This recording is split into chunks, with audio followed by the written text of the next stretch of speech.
January 1995, Selhurst Park, and Manchester United are drawing 0-0 to Crystal Palace, when suddenly, after preparing for an aerial duel, Eric Cantona kicks out at Palace defender Richard Shaw. The Frenchman receives a straight red card, but it was as he walked off the pitch when the real craziness ensued. Now before I break down the story any further, if you are a fan of Eric Cantona or you just like this moment, you can get a top quality phone case with the Eric Cantona Kung Fu Kick design on the case, as Atlantis Football is working in collaboration with El Clasico cases, and if you click the link in the description you can check out all their other cases as well. They've got a Fergie time one, the Ronaldo Sue celebration, Zidane's headbutt, Neymar's rainbow flick, and Messi's shirt celebration as well. They've also got a money back guarantee, and if you use code AF at checkout you'll get 25% off, and you will be helping to support the channel, which would be very much appreciated. So up until January 1995, Cantona was United's talisman. After signing midway through the 1992-93 season in November 92,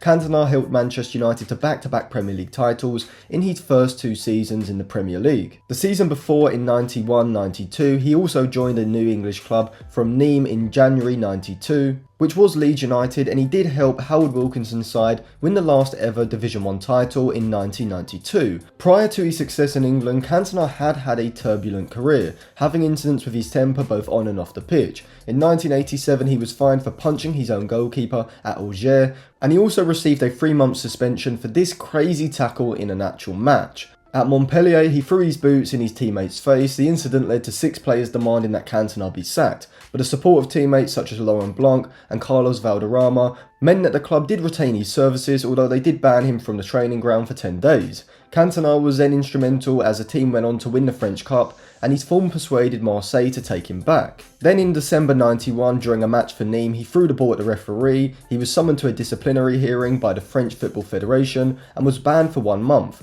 Cantona responded by walking up to the members of the hearing committee and in turn calling each one of them an idiot. His ban was then increased to 2 months, and Cantona subsequently would announce his first retirement from football on the 16th of December 1991. The French national team coach at the time, Michel Platini, was a fan of Cantona's and persuaded him to come back. On the advice of Gérard Houllier, as well as his psychoanalyst, he moved to England to restart his career. Leeds United would pay £100,000 to Nîmes to take him on loan until the 15th of April, after which they would have to pay another £900,000 to sign him permanently. After a fantastic start to his career in England, Wilkinson announced that Leeds intended to complete Cantona's transfer for Nîmes for £900,000. Cantona was paid a generous £7,000 a week, a massive salary in an era before the television or European football revenue boom. Leeds would go unbeaten in their final 5 games, securing the league title on the penultimate weekend with a 3-2 win over Sheffield United after Manchester United had lost to Liverpool. However, just a few months later, in November 1992, after being dropped, Eric Cantona would put in a transfer request and Manchester United would pay £1.5 million to sign him. And after winning 2 back-to-back league titles and doing the double in 1994, United were looking to retain the Premier League title again in 94-95, but Cantona would only play up until January of that season, as after he was sent off against Crystal Palace, he encountered a Crystal Palace fan who had run down to shout abuse at him, and Cantona, well, he didn't exactly respond calmly. Oh, what's going on here? Cantona's getting involved with some supporters. Oh, this is outrageous. Norman Davis, the Manchester United kit man, trying to pull him away. It's all got wildly out of hand, and once more, Eric Cantona is the man at the centre of a dramatic controversy.